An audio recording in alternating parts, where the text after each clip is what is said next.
Ya, Alhamdulillah sudah kembali menerusi Rampai Pagi dan Alhamdulillah seperti telah kita janjikan, kita akan mengikuti satu segmen iaitu segmen motivasi kewangan di mana kita akan menyentuh mengenai dengan antara emosi dan kewangan. Alhamdulillah pagi ini kita telah pun menjumpa tetamu undangan kita yang telah pun berada di sebelah sisi kanan saya. Jadi kita perkenalkan, kita bersama dengan pakar kewangan iaitu Afizah Osili. Selamat pagi. Selamat pagi. Apa khabar Puan pagi ini, sihat ya? Kabar baik. Alhamdulillah. Berjodoh kita kembali untuk bertemu kali ini dalam segmen motivasi kewangan ya.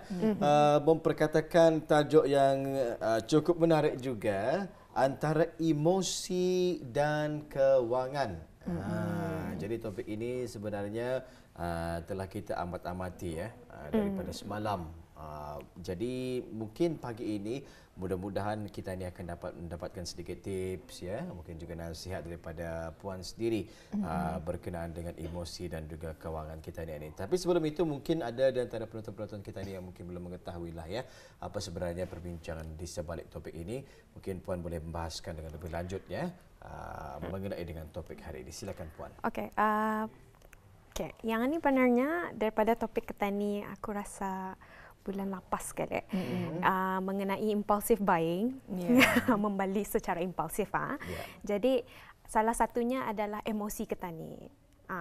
So apa yang selalunya membuat kita ni berbelanja lebih secara impulsif adalah semasa kita ni merasa emosi negatif itu. Macam marah, stres, kecewa, sedih, lapar pun dia juga tu.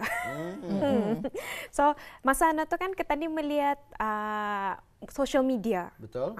Social media kali kalau lapar tu nyaman ni, macam lapar je aku, macam mau je aku macam craving go ya. Kali ambil balik. Kemudian sudah banyak makanan tu kita ni rasa macam nyasal je aku balik ya. Kebanyakan macam jadi pembaziran. Sama je macam stres tu ada orang membuat macam shopping therapy. Untuk aku rasa nulahnya macam supaya aku ndak stresnya. Tapi sudah tu balik je stresnya. Itulah maksudnya yang akan dibincangkan hari ini. Alhamdulillah. Ya, itulah topik yang kita bawakan ya pada pagi ini, antara emosi dan kewangan ya. Kita ni kadang-kadang di dalam berbelanja ya sering kali sebenarnya terpengaruh ya dengan emosi kita ni sehingga berakibat kepada penyesalan setelah kita ni membeli ataupun membuat perbelanjaan tersebut ya. Jadi untuk berikutnya ni Intan ya. Ya, dan seterusnya ni kita akan menanyakan ya kenapa kita ni lebih cenderung ya untuk kita ni membeli barang yang mengikut emosi kita ni. So semasa kita ni dalam emosi negatif ni kan, kita ni memang mau macam apa cara-caranya nato. Biasanya kenapa kita ni membeli itu pasal kita ni kan rasa gembira. Macam stres tu aku mau rasa gembira. Ya. Macam aku mau rasa macam ada achievement apa tu. Sedih pun macam mau gembira. Kalau lapar kita ni mau kenyang. So macam kita ni mau ada fulfillingness punya feeling itulah. Jadi dari sana macam kita ni mencari apa biasanya boleh kita dibuat aktiviti lain pulang tu. Tapi yang paling senang sekarang ni kalau macam kita ni duduk-duduk ada telefon kan. So kita ni melihat social media, kita ni lihat orang lain makan apa. Aku pun macam time ni aku stres. Macam aku tu. Tapi aku lihat dia ni happy macam mana macam belayar ya pasal happy. Kalau aku tu supaya aku ndak stres aku belayar lah. Kali yang membuat keputusan yang impulsif lah. Ya, apatah lagi ya kalau kita ni melihat media sosial adanya tawaran-tawaran hebat ataupun adanya diskaun dan sebagainya, itu pun juga boleh mempengaruhi ya. Apatah lagi masa tu mood sedih, mood nyaman ni stres dan sebagainya ya. Ya, macam especially lah yang Intan sebut tadi yang pasal diskaun. Itu benar-benar lah. Macam kalau diskaun tu 50%, 40%. Kita ni dah lagi terkira macam terutama lagi macam kalaunya harian ni saja. ada. Terusku ke sana membali Membuatkan macam kita tu. ini tertekan betul sebenarnya. Hari ini saja 80%. Bayangkan harga asal 100 tolak 80%. Aku bayar RM20 20% saja. Sedangkan tidak penting perkara tu. Benda tu macam ketani mungkin ada sudah di rumah, tapi macam pasal tu nya ketani aku simpanlah, mana tahu aku berguna ada rumah nanti. besar nanti berguna. Tapi barang yang ketani bali tu macam okey, bila rumah besar kau ni mungkin 5 ke 10 tahun akan datang, barang tu jadinya orang No value. outdated. Ataupun rosak. Macam bukan je rosak, macam pasal teknologi kan sekarang ni memang semakin canggih. Jadi macam kalau dulu ya benda ni macam memang baru-baruan, tapi sudah 5 ke 10 tahun akan datang mungkin dah sama. So ketani simpan macam mana tu rusak dia juga. Especially kalau macam barang-barang lah apa tu. Lebih lagi elektronik ya. Jadi perkara-perkara tersebut juga bolehlah mengakibatkan kerugian sedikit lah ya apabila kita ni menyimpannya terlalu lama. Puan ni berbalik semula kepada tajuk kita ni, antara emosi dan kewangan. Kalau kita dilihat rata-rata kebanyakan masalah emosi dan juga kewangan ni datangnya daripada media sosial ya. Melihat advertisement ya, melihat sebagainya lah, perkongsian di media sosial yang kadang-kadang membuatkan kita ni membeli belah dengan dengan tidak berancang lah ya, mengikut emosi ini. Jadi sebenarnya ni siapa yang patut dipersalahkan ni? Media sosial kah ataupun rakan sebaya kah yang istilahnya kadang ni meracun untuk membeli nenda? Macam mana pendapat puan sendiri? Okey. Kalau yang ni saya bagi contoh lah tu. So anda juga dapat ketani salahkan mana-mana pihak juga. Pasal kira ketani pun terpedaya juga kan dengan diskaun apa tu. Jadi semasa ketani sekiranya sedih tu jangan membuat keputusan macam melululah orang. Macam sekarang ni juga aku membeli benda ni. Dipikir, ditunggu dulu ketani stabilkan emosi, ketani pikirkan benarkah aku perlukan ni macam mana tu. Pasal ketani mungkin membeli tu macam tu saja, macam at the moment time saja. Sebab itu buat penyesalan lah pasal tu. Jadi macam benar pulang ada benda di di media sosial itu, benda mungkin lama sudah ketanikan membali tapi kan macam dah pernah sampai kali diskaunnya tu macam sampaikan hajat. Sampaikanlah hajat boleh juga. Tidak ada salah. Tapi jangan berlebihan. Itu saja macam ani ndak kali sudah tu macam mungkin limitkanlah satu ke barang, jangan jual macam kalau 5 dilihat menarik jual 5 ni aku beli 5 macam tu. Itu yang membuat pembaziran lah. Jadi apa yang kita ni perlu buat adalah stabilkan emosi. Adakah aku perlukan benda ni? Malamkan dulu. Malamkan. Ataupun kalau macam stres ko kan makan luar ko nya. Macam tu makan luarnya. Bahnya pilihlah di mana tempatkan dimakan makanannya.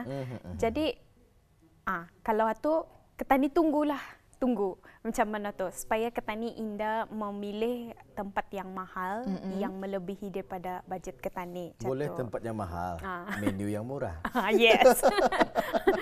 Di mana tu? Kalau akan mengambil suasana sahaja kan.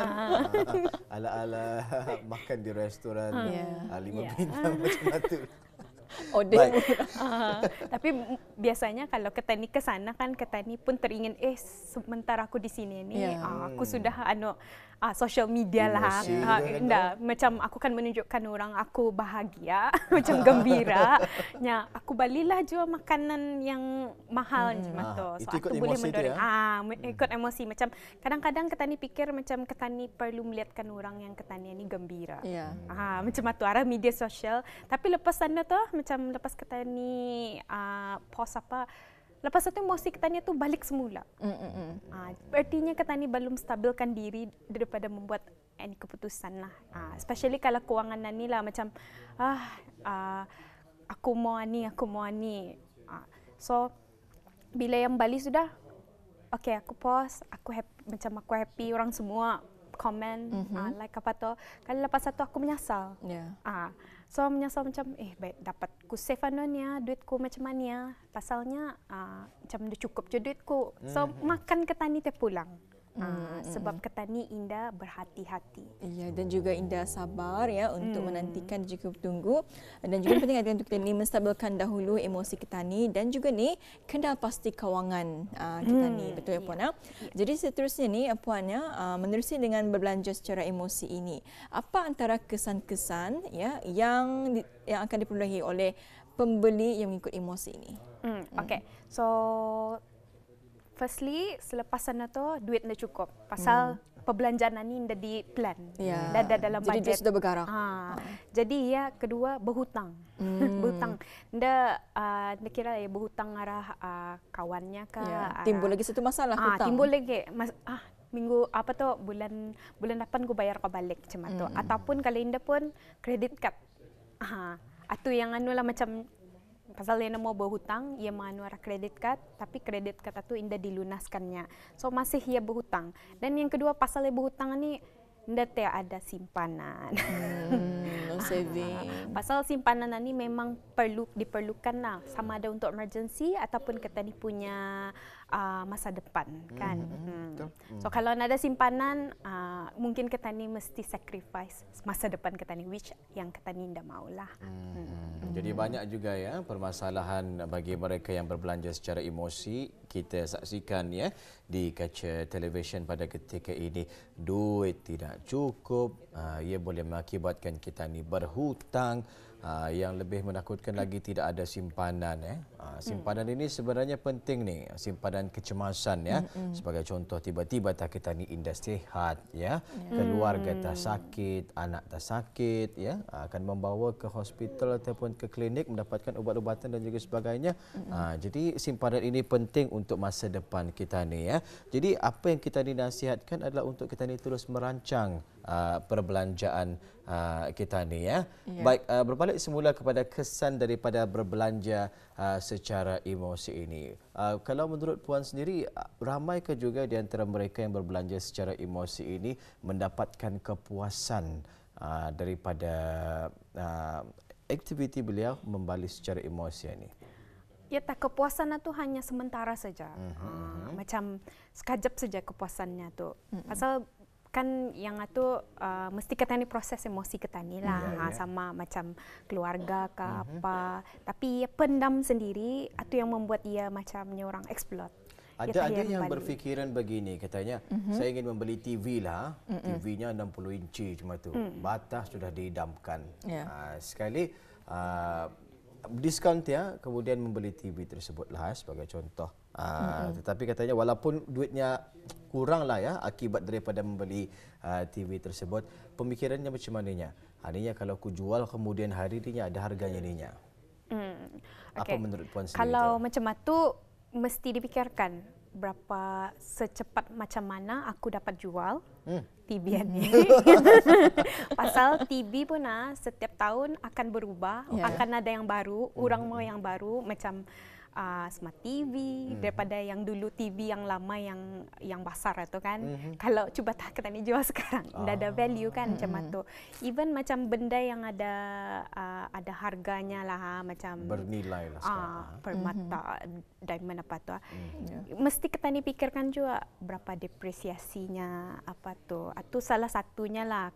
Tapi kalau barang yang konsumsi kita ni kan jual, biasanya apa ya, pasal setiap kali memang ada macam diskaun. Memang ada diskaun. And then macam orang maukah membeli second hand.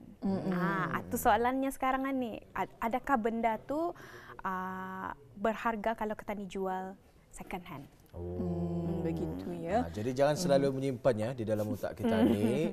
Aninya walaupun kau beli mahalnya, kemudian hari dapat kau jual ada nilainya tersendiri ya. Perlu kita diingat ada kaidah pembeli, harganya di masa hadapan berapa, jadi kembaliannya berapa. Jadi berfikir panjang lah ya. Mudah-mudahan dengan demikian kita ini akan lebih merancang di dalam berurusan jual beli ini ya. Jadi ini Puan ya, berbalik semula mengenai dengan tajuk kita pada pagi ini, iaitu mengenai dengan emosi dan juga kewangan.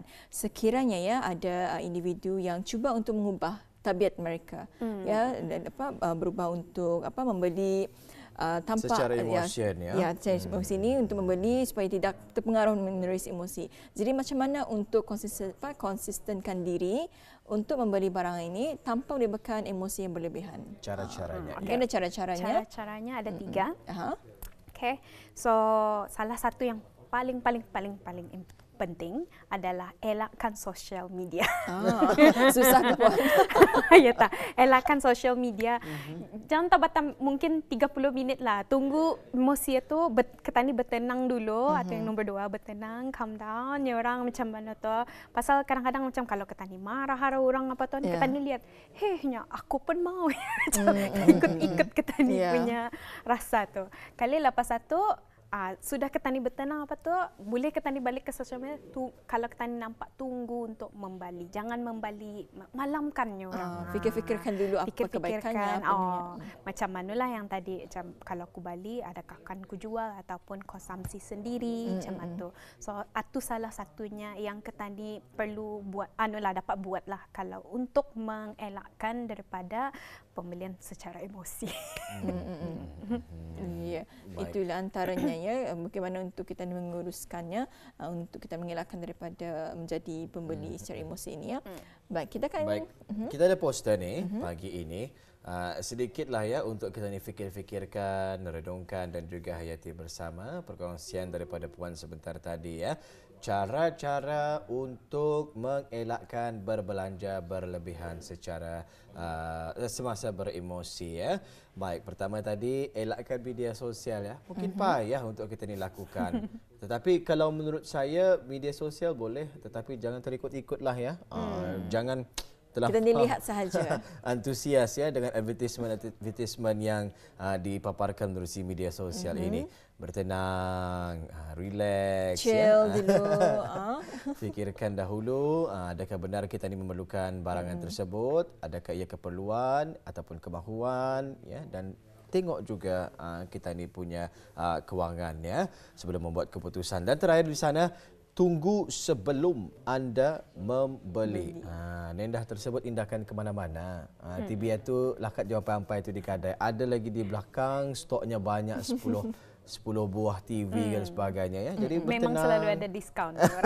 Apatah lagi ya hujung tahun ini pasti ada tawaran hebat dari segi harga ni. Ya. Baik, Puan, kita ni ingin mendapatkan sedikit nasihat lah ya pada pagi ini mengenai dengan tajuk kita ni, antara emosi dan kewangan, apa yang dapat Puan simpulkan? Okay, kesimpulannya sebelum ketani membuat keputusan untuk membali, membuat keputusan untuk apa tu nyorang belayar ke apa dalam ketani punya kewangan, ketani mesti ingatkan dulu budget. Pasal takut kalau terlebih melebihi budget ketani itu, ketani akan berhutang tu kan. Macam dia juga rasa lain je tu kalau ketani kan berhutang sama bagian dengan keluarga ke apa. Jadi kalau boleh apa yang ketani mau apa tu, kalau boleh ketani apa nyorang ketani malamkan dulu apa tu sebelum membuat lah.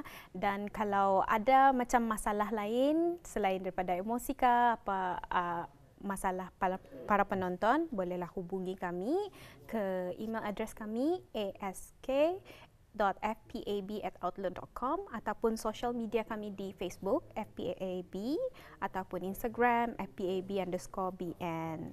Itulah ya seperti yang kita paparkan pada ketika ini, Facebook dan juga Instagram ada boleh terus saja ya, terus di media sosial tersebut ya.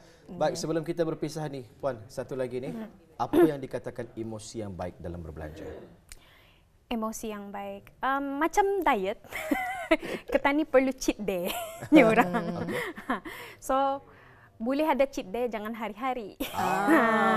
Saya suka itu. Saya suka tersebut ya. 1 bulan ini limitkanlah ya berapa kali Auda berbelanja online, berapa kali untuk mendapatkan barangan-barangan kemahuan Auda ya. Jadi insyaAllah hidup akan lebih balance lah ya dengan kita dikawal emosi tersebut. Terima kasih di atas masa yang diluangkannya Puan Afizah Osli ya. Pakar kewangan, tajuk yang cukup menarik juga pagi ini, segmen motivasi kewangan, antara emosi dan kewangan. InsyaAllah ada kesempatan kita ini akan bersama lagi yang pastinya dalam segmen motivasi kewangan. Mungkin dengan pembawaan tajuk yang lain pula ya. Baik, sehingga waktu itu tiba, sampai jumpa lagi. Okey, Terima kasih.